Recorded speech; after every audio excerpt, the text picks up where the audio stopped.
the ongoing debate surrounding the possibility of a recession persists. However, I'd like to provide you with the most recent and relevant information by considering the July jobs report and the JOLTS report. But before diving into the updated details, let's quickly recap a crucial aspect, which I'll cover in about 30 seconds. The issue revolves around inflation surging to worrisome levels, prompting the Federal Reserve to take action and reduce it back to the targeted 2% mark.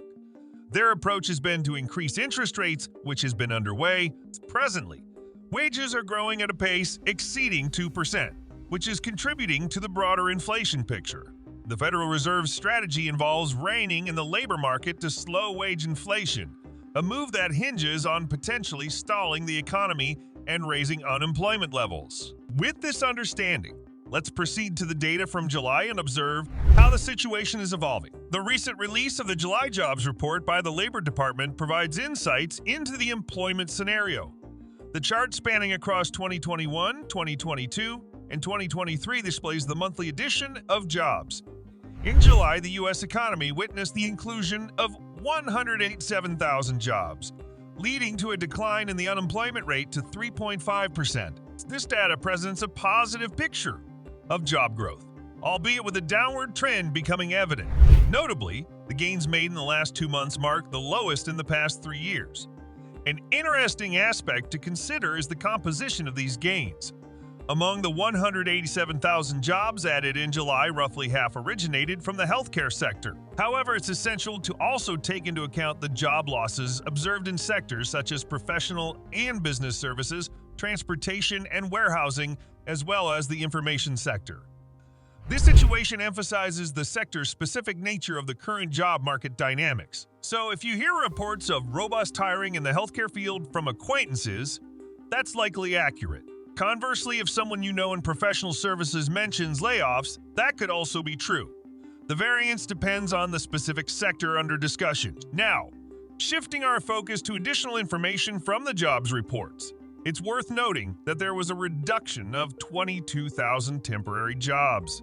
This development serves as both a cautionary signal and a confirming indicator that the labor market is indeed showing signs of weakening. Moreover, hourly earnings experienced a growth of 4.4% in July.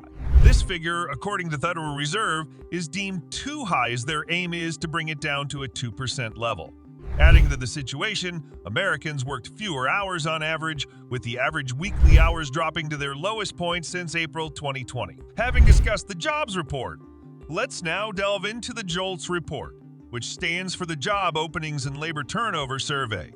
This report discloses that job openings have dwindled to the lowest level recorded since April 2021. Specifically, there was a decline of 34,000 job openings, leaving the count at 9.58 million. Despite this dip, it's important to recognize that this number still remains notably higher than the levels seen prior to the pandemic. This data underscores the existence of a tight competitive labor market, which in the Federal Reserve's view is contributing to an unwelcome surge in wage inflation. A noteworthy aspect is that the current ratio stands at 1.6 job openings for every unemployed individual. While this number has receded from its peak of approximately 2, it is still substantially elevated. Now, if you're currently employed, it's crucial that you grasp the following insight. The JOLTS report reveals a notable decrease in the number of individuals resigning from their jobs. This shift is primarily due to employees feeling less assured about securing a new position. This change in sentiment is a direct result of the cooling down of the labor market compared to the previous year. Now, let's delve into the concept of worker leverage, which essentially denotes the equilibrium of power between employees and employers within the labor market. Generally, employees still retain a degree of leverage, although not to the extent witnessed in the preceding year. As my demonstration highlighted, this dynamic varies depending on the specific industry. Given these considerations, allow me to offer some advice. Based on the information presented, it's advisable to take into account your industry when assessing your position. For instance, employing a measure of common sense. If you're engaged in professional services, it's prudent not to assume an invulnerable stance, as the current circumstances may not warrant it. Conversely, if your field is healthcare, you might possess greater latitude, enabling you to advocate for your interests with more confidence, since your leverage is comparatively stronger. Thus, it's essential to keep these nuances in mind, particularly if you're seeking a salary increase or contemplating a job transition. To understand your unique situation and the leverage at your disposal and factor in the prevailing conditions within the industry you are considering entering.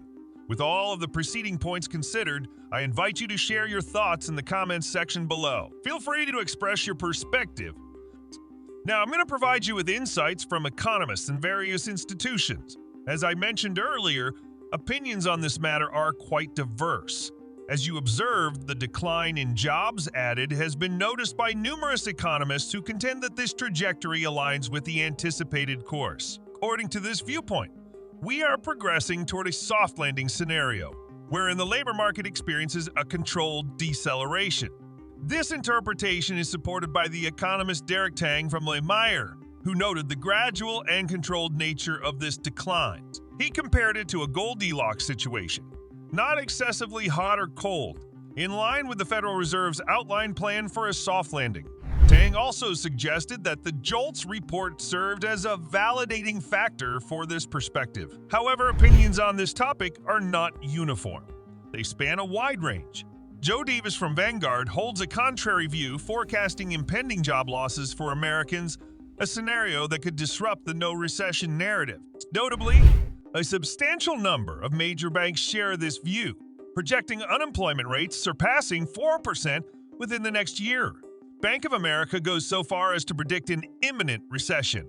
A pertinent example comes from Fitch, a credit rating agency, which downgraded the United States government's credit rating. One contributing factor behind this action is their anticipation of a recession, with its potential impact on the government's tax revenue. This diversity of opinions underscores the complexity of the current economic landscape and highlights the uncertainty surrounding the future trajectory of the labor market and the broader economy. Let me share some insights regarding the Federal Reserve and their upcoming monetary policy decisions. Their next meeting is scheduled for September 20th, which is approximately 4 weeks away.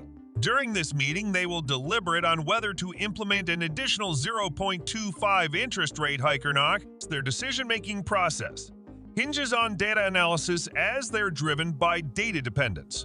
The recently released jobs report for July and the CPI reports will factor into their considerations. Yet, it's important to note that the reports for August, set to be released in early September, will carry more significance as they will offer the most recent information available prior to the September 20th decision. Moreover, we can anticipate receiving insights about their September decision when they convene at the Jackson Hole event, which is expected to occur shortly. In this context, I encourage you to share your thoughts about the economy in the comments section below. I'll also shed light on prevailing sentiments and opinions from various sources. A recent poll conducted by SSRs on July 31st indicates that 51% of Americans foresee a worsening economy, while 28% believe the economy is currently maintaining stability, without notable improvement or decline. Furthermore, 21% of respondents are optimistic, stating that the economy is on a path of recovery and improvement has already initiated. I'd like to draw your attention to a perspective that might not have crossed your mind. From my standpoint, I believe that a scenario with elevated interest rates poses more difficulties and challenges, particularly for families with lower or middle incomes. This is in contrast to wealthier individuals who might find it comparatively less challenging. To illustrate, consider this simple example. If you're aiming to purchase a home in the current environment, you might need to secure a mortgage at a rate exceeding 7% or even higher at present. This substantially impacts the affordability of home. However, for those with ample financial resources, the option to purchase a home outright without the need for a mortgage offers a buffer against the challenges posed by a higher interest rate climate. In essence, the impact of a higher interest rate environment varies depending on the perspective of the individual. It's a matter of who you ask and their financial circumstances. I'm genuinely curious about your viewpoint, so please do share your thoughts in the comments section below. I'd like to hear your insights regarding the economic trajectory, the job market, and related matters. Thanks for watching. Until next time,